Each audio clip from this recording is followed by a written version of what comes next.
Halo semuanya dan selamat datang. Hari ini kita akan kupas tuntas salah satu bagian paling penting dan jujur aja paling bikin pusing di proposal penelitian bab 3. Tenang, di sini kita akan bikin semuanya jadi lebih gampang dimengerti. Nah, ini dia nih, persimpangan jalan pertama, kuantitatif atau kualitatif. Bingung kan? Ini tuh bukan cuma soal milih alat, tapi lebih ke milih peran kamu. Kamu mau jadi arsitek yang nguji sebuah teori dengan angka, atau mau jadi penjelajah yang memetakan makna-makna baru? Pilihan ini yang bakal nentuin seluruh isi bab 3 kamu. Oke, kita mulai dari dasarnya dulu. Gini deh, anggap aja bab 1 dan 2 itu adalah kenapa penelitian kamu penting. Nah, bab 3 ini adalah bagian gimananya.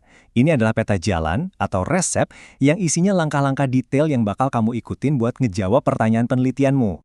Intinya sih, fungsi bab 3 itu sama. Mau kamu pilih jalur manapun, fungsinya adalah menjelaskan cara kerjamu biar orang lain paham dan bisa mengulanginya. Tapi fokusnya itu beda banget. Di jalur kuantitatif, dunianya soal pengukuran, sampel, dan statistik yang presisi. Sementara di jalur kualitatif, fokusnya itu soal kredibilitas, kepercayaan, dan kedalaman makna. Beda kan rasanya?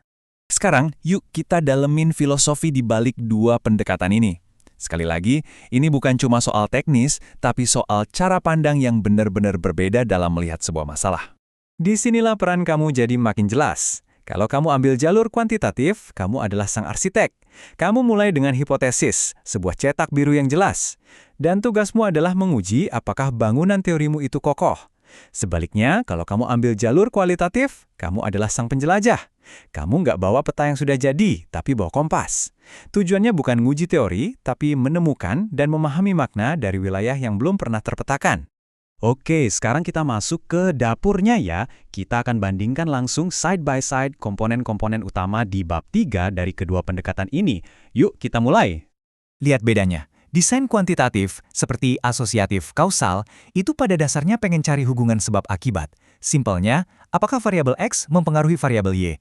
Nah, kalau desain kualitatif, kayak studi kasus, tujuannya itu menyelami satu situasi yang unik buat memahami semua kerumitannya dari dalam. Fokusnya pada keunikan, bukan generalisasi. Perbedaan ini lanjut terus sampai ke sumber data. Peneliti kuantitatif butuh sampel yang besar buat mewakili populasi, biar hasilnya bisa berlaku umum. Tapi peneliti kualitatif nggak nyari sampel, mereka nyari informan kunci. Ibaratnya kamu nyari pemandu lokal yang paling tahu seluk-beluk daerah yang lagi kamu jelajahi. Kualitas informasi di sini jauh lebih penting daripada jumlah orangnya. Nih, contoh nyata dari proposal kuantitatif. Penentuan sampel itu nggak asal comot loh, ada rumusnya, kayak aturan Roscoe ini. Di contoh ini, karena ada 4 variabel, sampel minimalnya adalah 40 perusahaan. Semuanya terukur dan ada dasarnya. Nah, ini dia salah satu perbedaan paling fundamental. Buat si arsitek kuantitatif, instrumennya adalah alat ukur yang standar dan presisi. Contohnya kuesioner, biar pengukurannya konsisten. Tapi, buat si penjelajah kualitatif, instrumen terbaiknya ya, diri mereka sendiri. Kepekaan kamu dalam bertanya, kemampuan kamu mendengar, dan kelihayan kamu menafsirkan, itulah alat utamanya. Dan ini dia, contoh instrumen kuantitatif. Ada kisi-kisinya, ada daftar pertanyaan yang sangat spesifik dan terstruktur untuk mengukur satu variabel. Semua responden dapat pertanyaan yang sama persis. Tujuannya, standarisasi. Dan bam, bandingan langsung dan kutipan ini. Di dunia kualitatif, nggak ada daftar pertanyaan yang kaku begitu. Kamu, si peneliti, adalah instrumennya. Kamu yang beradaptasi, menggali lebih dalam, dan menangkap nuansa-nuansa yang nggak akan pernah bisa ditangkap oleh skala Likert. Oke, sekarang soal analisis data. Analisis data kuantitatif itu kayak ngikutin resep masakan yang presisi. Langkahnya jelas, berurutan, dan terstandar. Kamu uji dulu kualitas datanya, terus jalanin uji asumsi, baru masuk ke analisis statistik kayak regresi, dan terakhir uji hipotesis. Semuanya serba terukur. Beda cerita sama analisis kualitatif. Ini lebih mirip kerjaan detektif yang nyusun kepingan-kepingan puzzle. Prosesnya bolak-balik, kamu baca transkrip wawancara berkali-kali, kasih kode atau label, terus mulai cari pola dan tema yang muncul. Tujuannya adalah membangun sebuah cerita yang utuh dan kaya makna dari semua petunjuk yang ada. Terus gimana kita tahu hasilnya bisa dipercaya? Di dunia kuantitatif, buktinya adalah validitas statistik. Angkanya harus lolos uji matematis tertentu. Di dunia kualitatif, tujuannya adalah membangun kepercayaan atau trustworthiness. Caranya bukan pakai angka, tapi dengan proses yang transparan.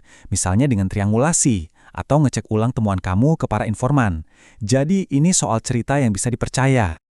Oke, sekarang bagian yang super praktis. Berdasarkan pengalaman, ada beberapa kesalahan umum yang sering banget dilakukan mahasiswa. Yuk, kita bahas biar kamu nggak jatuh ke lubang yang sama. Ini dia daftar jangannya. Yang paling sering kejadian adalah salah pakai istilah. Bikin penelitian kualitatif, tapi pakai istilah populasi dan sampel. Atau sebaliknya, banyak juga yang suka lupa uji coba kuesioner. Padahal itu penting banget buat mastiin pertanyaan kamu nggak bikin bingung.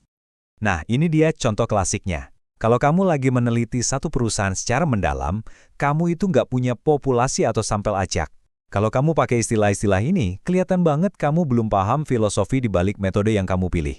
Dan solusinya gampang banget, pakai bahasa yang tepat. Bilang aja kamu memilih informan secara purposive atau sengaja. Kenapa? Ya karena mereka adalah orang yang paling tahu tentang topikmu. Ini nunjukin kalau kamu paham dan mantap dengan metodologimu.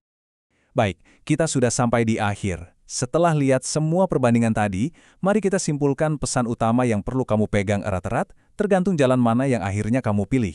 Jadi untuk kamu para arsitek kuantitatif, ingat fokus kamu adalah presisi, pengukuran, dan pengujian. Bab 3 kamu harus jadi cetak biru teknis yang super detail dan jelas, supaya siapapun bisa mengulanginya dan dapat hasil yang sama. Dan untuk kamu para penjelajah kualitatif, fokus kamu adalah kedalaman, konteks, dan kredibilitas. Bab 3 kamu bukanlah cetak biru yang kaku, tapi sebuah jurnal perjalanan yang meyakinkan, yang menunjukkan kalau cerita yang kamu sampaikan itu bisa dipercaya. Pada akhirnya, nggak ada yang lebih baik antara arsitek atau penjelajah. Keduanya adalah peran yang penting. Pertanyaannya sekarang adalah, peran mana yang paling pas untuk menjawab rasa penasaranmu? Peta jalan mana yang akan membawamu pada penemuan paling hebat? Keputusan ada di tanganmu.